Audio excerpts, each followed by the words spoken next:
Electrohomoeopathy के अध्ययन के क्रम में आज हम लोग रोग और रोग निदान वाले भाग में एक विशेष रोग पाइल्स है ना, पाइल्स रोग के बारे में अध्ययन करेंगे।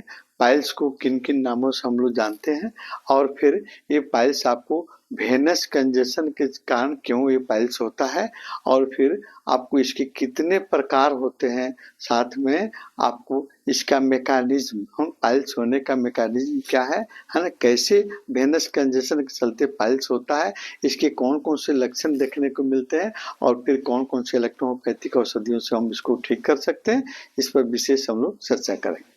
चलिए सबसे पहले हम शुरू करते हैं आपको पाइल्स है ना, बवासीर, जिसको हम कॉमन भाषा में पाइल्स के नाम से ही जानते हैं, और फिर आपको हेमरोइड है ना, पाइल्स,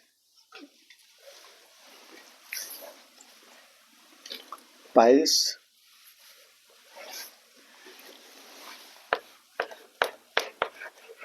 पाइल्स बवासीर है ना, हिंदी में बवासीर या कभी कभी इसको आपको मेडिकल भाषा में हेमरोइड कहते हैं और आयुर्वेद में इसको अर्श के नाम से जाना जाता है ना।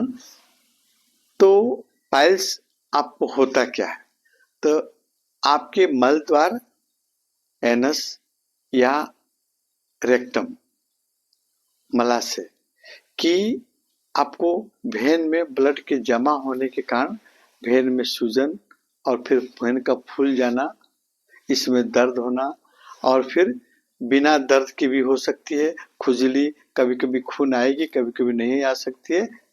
ये स्थिति जो बनती है उसको हम बवासीर या पाइल्स के रूप में जानते हैं, या इसको ऐसे भी हम कह सकते हैं एनस एवं रेक्टम के निचले हिस्से है ना, एनस और रेक्टम के निचले हिस्से में वेन में अगर वेन का फूल जाना या सूजन हो जाना को हम आपको वेरिकोज वेन की तरह दिखाई पड़ती है, उसको हम पाइल्स कहते हैं, बवासीर कहते हैं। जैसे अब हम देखेंगे कि पाइल्स आपका रेक्टम और फिर आपका एनस कहाँ होता है। ये हमने आपको बड़ी आंत का फोटो बनाया है, यहाँ पर फिगर, ये आपको बड़ी आंत है, लार्ज इंटेस्टाइन है और फिर यहाँ अपेंडिक्स है ना, और फिर आपको लार्ज इंटेस्टाइन का आपको डिसेंडिंग भाग से आपको सबसे नीचे वाला भाग जो एनल कनाल होता है, कौन, यहाँ रेक्टम वाले भाग से, रेक्टम वाले भाग से और फिर एनस वाले भाग है ना, रेक्टम से एनस तक की हम इसको एनल कनाल के नाम से भी जानते हैं। इसी में पाइल्स आपको होता है, या तो रेक्टम में होगा या आपको एनस रीजन में आपको पाइल्स होगा। ये समझ गए। अब दूसरा पॉइंट देखिए, ये पाइल्स आपको वेरिकोज वेन के जस्ट आपको उसके जैसे आपको गुच्छे गुच्छे के रूप में आपको दिखते हैं।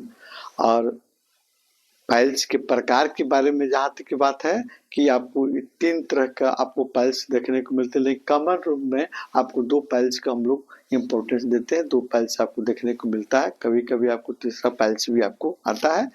कैसे, देखिए सबसे पहले इंटरनल पाइल्स है ना, तो इंटरनल पाइल्स आपको एनल कनाल के अंदर होता है। तो देखिए हमने बताया एनल कनाल, ये एनल कनाल के अंदर, यहाँ अंदर होगा, इसी चीज को हमने आपको यहाँ पर बनाया है, ये आपको इंटरनल पाइल्स है ना, एनल कनाल है ना, ये इंटरनल पाइल्स का है। और फिर ये इंटरनल पाइल्स जो है, इसके क्या क्या लक्षण देखने को मिलते हैं, इसमें दर्द ज्यादा नहीं होता है और अंदर में जो आपका वेरिकोज वेन टाइप का जो आपको पाइल्स की संरचना बनी है या गांठ बनी है, वो महसूस नहीं होती है कि अंदर में कोई गांठ है। और फिर इसमें मल त्याग करते समय या पैखाना करते समय आपको ब्लड है ना आ जाता है, वो खून आपको चमकदार लाल हो सकती है। ये आपका इंटरनल पाइल्स का लक्षण। दर्द आपको नहीं होगा या कभी माइनर हल्का हो सकता है, बहुत रेयर केस में, और मल त्याग करते समय या पैखाना करते समय आपको ज्यादा दबाव पड़ने पर आपको ब्लीडिंग होने लगती है, ब्लड आ जाती है, जो खून आपको चमकदार लाल खून होती है, क्योंकि आपको इस एरिया में आपको कैपिलरीज का भी जाल बिछा हुआ रहता है जिसमें शुद्ध रक्त रहता है। तो अगर ये आपको वेन का प्रेशर उस पर पड़ेगा और मल का प्रेशर पड़ेगा तो कैपिलरीज भी फटती है और ताजा खून आपको निकल कर आता है, जिसको लाल रंग का चमकीला खून दिखता है। अब देखते हैं आपका दूसरा नंबर में आपको एक्सटर्नल पाइल्स। ये हमने इंटरनल पाइल्स के बारे में देख लिया, अब आपको एक्सटर्नल पाइल्स। एक्सटर्नल पाइल्स ये कहाँ होता है? ये आपका एक्सटर्नल पाइल्स यह एनस के बाहर होता है, यानी देखिए मल द्वार, यहाँ इस चीज को हमने यहाँ बनाया है, आपको एक्सटर्नल पाइल्स मल द्वार है, ये मल द्वार के बाहर आपको दिख रहा है, यहाँ आपको इसके बगल में आपको दिखेगा, यही चीज यहाँ आपको एक्सटर्नल आपको दिखेगा, एक्सटर्नल पाइल्स।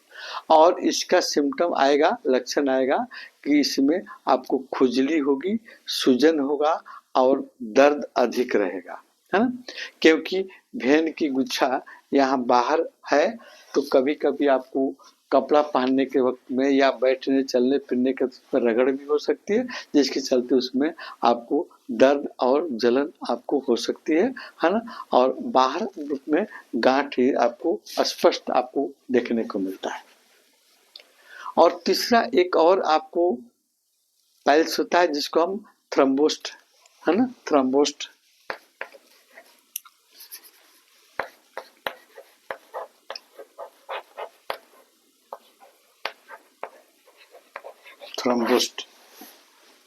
थ्रम्बोस्ट पाइल्स, जब एक्सटर्नल पाइल्स की भेन में ब्लड का थक्का बन जाता है ना, क्लोट हो जाता है ब्लड, तब वो आपका बन जाता है थ्रम्बोस्ट, है ना, पाइल्स, है ना। याद रखिए, जमा होना और जमना दोनों अलग, क्लोट होना, थक्का बनना और कंजेशन होना, ब्लड के जमा होना। तो यहाँ पर हम बोल रहे हैं थ्रम्बोस्ट, यानी ब्लड का थक्का बन रहा है भेन के गुच्छा में, पेरिकोज भेन में, है ना। तो इसका लक्षण आएगा कि आपको इसमें बहुत तीव्र दर्द होती है, अचानक तीव्र दर्द होगा, है ना, और बैठने चलने और पैखाना करने के समय काफी असहनीय पीड़ा होगी, है ना।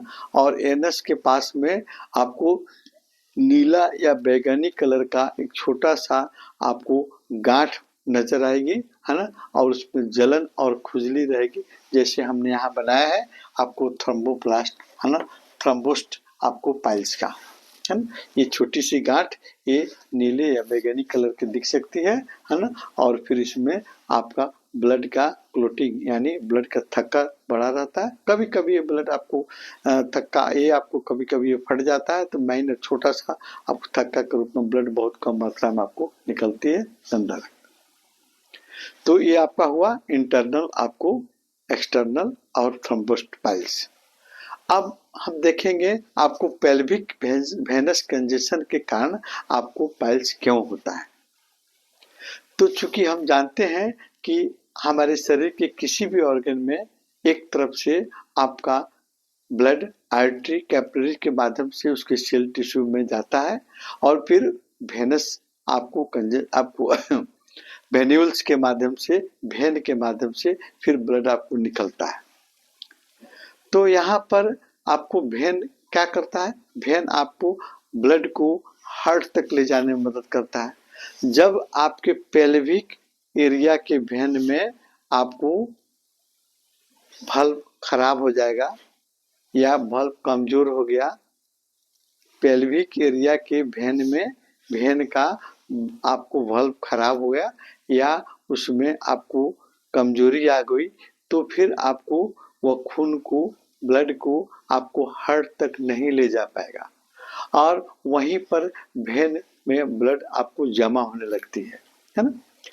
और पेल्विक एरिया के भेन में आपको कंजेशन हो जाता है, वहां ब्लड जमा होता है और क्या होता है उसके बाद फिर वो कंजेशन जो है आपको उसमें का ब्लड आपको बैक करता है, फ्लो ऊपर नहीं जाने के चलते नीचे बैक करेगा और फिर आपकी रेक्टम और एनस वाले एरिया के भेन में ब्लड आपको जमा होने लगता है।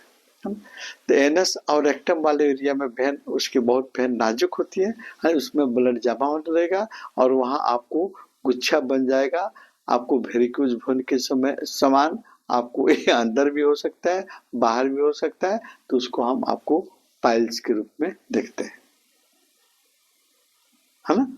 तो ये हुआ आपका वेनस कंजेशन के चलते आपका पाइल्स। अब हम इसका ट्रीटमेंट में देखेंगे कि कौन कौन सी इलेक्ट्रोहोम्योपैथिक औषधियाँ इसको आपको ठीक करने में सक्षम होती है। तो सबसे पहले अगर ब्लाइंड पाइल्स है जिसमें आपको ब्लड नहीं आ रहा है तो उसमें S1 और A3 है ना,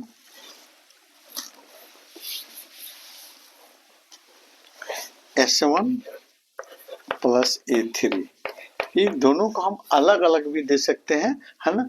आपको या आपको 10th डाइल्यूशन में इस औषधि को हम पीने के लिए देंगे, आपको 20 ड्रॉप आपको 3 टाइम्स, है ना। और फिर इसके साथ में S10 है ना, S10 की आपको सूखी गोलियां है ना, ड्राई पिल्स आपको खाना खाने के बाद आफ्टर मील्स है ना मिल देंगे, है ना। और फिर अगर पाइल्स में आपको ब्लड आ रहा है तो फिर वहां पर आप A2 plus C1 plus F1 है ना, ये औषधि जो है आपको 10th डाइल्यूशन में आपको 147 के रेशियो वाला से आपको 10th डाइल्यूशन पिलाइए, है ना।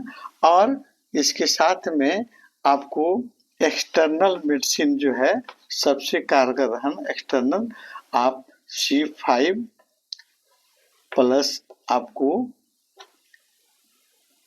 WE और A2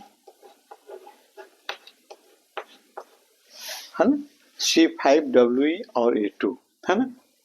A2 C5WE का आप ऑइंटमेंट बनाकर भी लगा सकते हैं पाइल्स रीजन में आपको, या उसका कंप्रेस भी लगा सकते हैं, है ना, या आपको उसका पेंट भी आप पाइल्स वाली जगह पर इसको बनाकर आप लगा सकते हैं, आपको इससे काफी राहत मिलती है। और इंजेक्शन नंबर है ना, इंजेक्शन नंबर आपको 11 है ना, और फिर आपको 27 और फिर 28। कभी कभी आपको इंजेक्शन नंबर 12 भी बहुत अच्छा कार्य करती है, इसको भी आप लगाकर देख सकते हैं। शेष भाग 2 में है ना, इस पाइल्स रोग के भाग 2 में हम लोग और विस्तृत इसकी चर्चा करेंगे कि और किस किस कारण से पाइल्स रोग होता है ना, और उसके मैकेनिज्म क्या है, और फिर इलेक्ट्रोपैथी से कैसे उनको हम ठीक कर सकते हैं।